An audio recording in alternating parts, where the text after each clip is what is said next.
Hello, everybody, and welcome back to GST 204, Entrepreneurship and Innovation.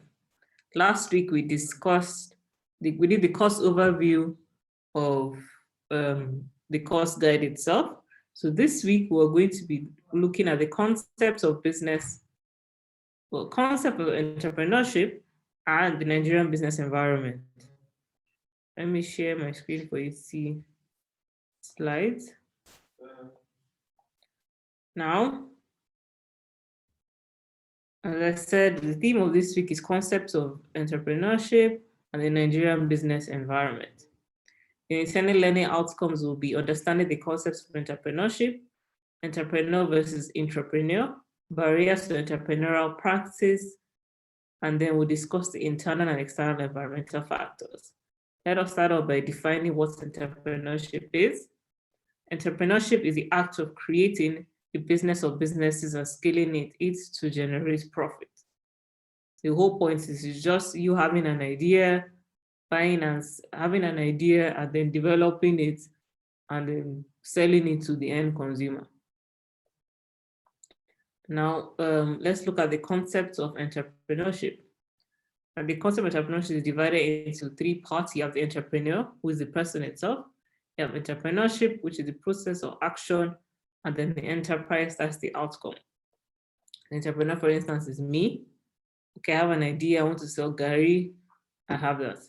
Entrepreneurship, the process or action. Okay, how will I get the Gary from my end, from when I process this to the end consumer? That is the process of, or the action. Part of the process is the first thing is getting suppliers, supply with cassava, hiring staff that work in your factories, hiring the factory itself, buying equipment that you need, hiring people that will manage those workers, hiring maybe an accountant, is all part of the process though. They actually producing, processing the cassava and turning it into the gari, getting in marketing thing to market to your customers, and then selling it to them and making your money back. So the outcome of that gari itself is the business, the enterprise as a whole.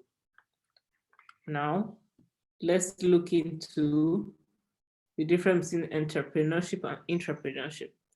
And let's define what an entrepreneur is. An entrepreneur is someone who designs and launches a new business, which means that they will take on all the rewards and risks that come with running the business. The entrepreneur is the owner of the business. It's the startup, they have the idea, they want to develop or produce a product or a service, and then sell it to the end consumer. While the intrapreneur is an individual who works on developing new ideas and products within the confines of the business that they already work at. The intrapreneur is somebody who works for the entrepreneur. An example of an intrapreneur is your HR personnel, your marketing manager, your product development employee, you have your accountant, you have different people. So those are people that help to develop the business of an entrepreneur.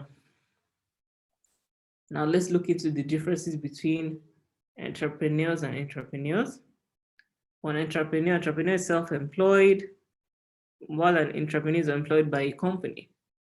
Entrepreneur is his own boss, and intrapreneur has a boss or a supervisor, a director above him.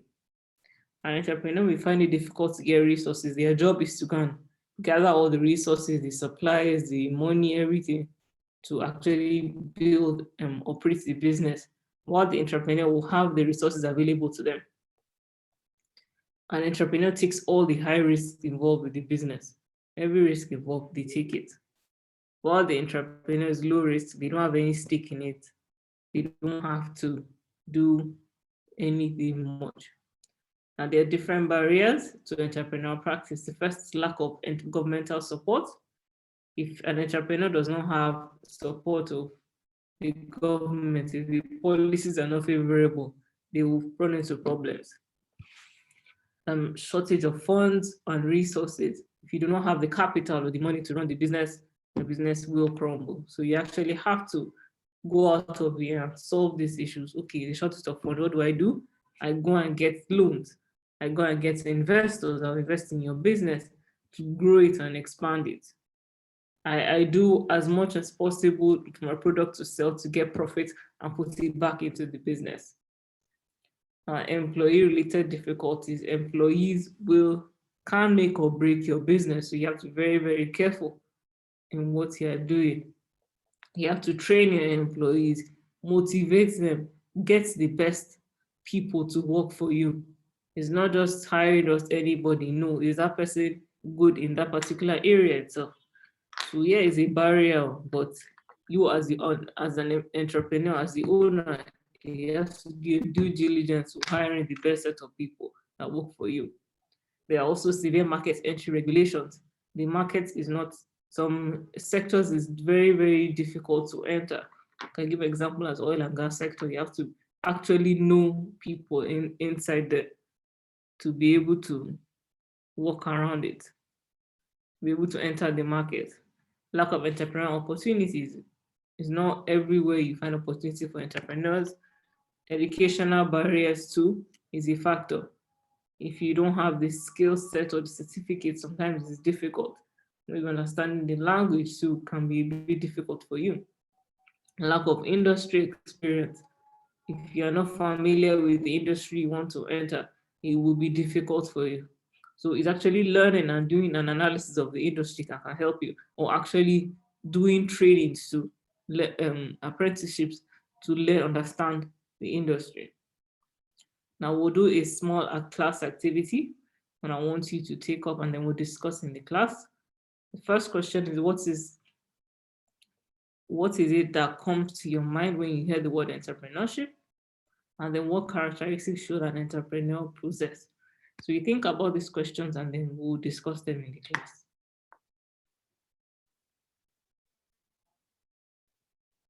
Now we'll go to the internal and external environmental factors. Now there are two types of factors that will affect your business. You have the internal, or also called the microenvironment, and the external, also called the macro environment. The internal environment are environmental factors are events that occur within an organization. They are controllable. They are factors that you can control. While the external environmental factors are events that take place outside of the organization and are harder to predict and control. Now, these are the different types of internal and external environment. You have internal environments, you have management changes, employee morale, cultural changes, financial changes. Those are things that will occur inside. And the main thing that I can call is, you say, yes, the company itself, your employees, your customers, your competitors, your suppliers. Those are those factors that will affect your business close to heart. External factors, you have the political environment, which is the government, can be the state government, local government, federal government. Economic, the economy of the country itself, the region you're marketing in. It can be inflation, it can be disposable purchasing power of your customers. It can be what do you call it, foreign exchange. Those are the economic factors that can affect you. Social, cultural, what norms, what cultures, what religion does do your customer base have? How would they affect your business though? Technological, what new technologies are available for you that can help move your business forward, or which ones are threatening your business as a whole? You need to understand those things. Legal, what laws are in place that can help you? What laws do you want to put in? Some businesses are so big that they are able to influence laws in the land. When they lobby and then influence, and laws are changed to favor them. And the physical environment too. How does physical environment affect your business in terms of maybe the weather, land, natural resources, things like that? How would they affect you? So those are the factors that will affect your business. So understanding them, doing an analysis of these factors helps you to think ahead.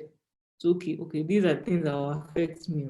How will I now mitigate those risks? How will I solve them, go around it? Or how will I use it to my advantage?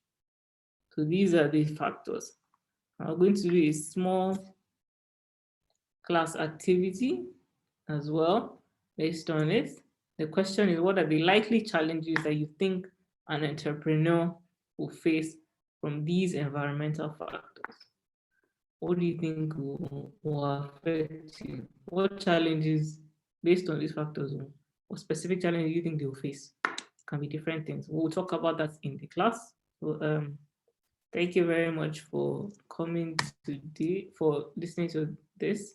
In the next class, we'll discuss creativity and intellectual rights. However, for this instruction, kindly go through this particular, what we've done now, and then we'll discuss in the class. Thank you very much, and I will see you on Thursday.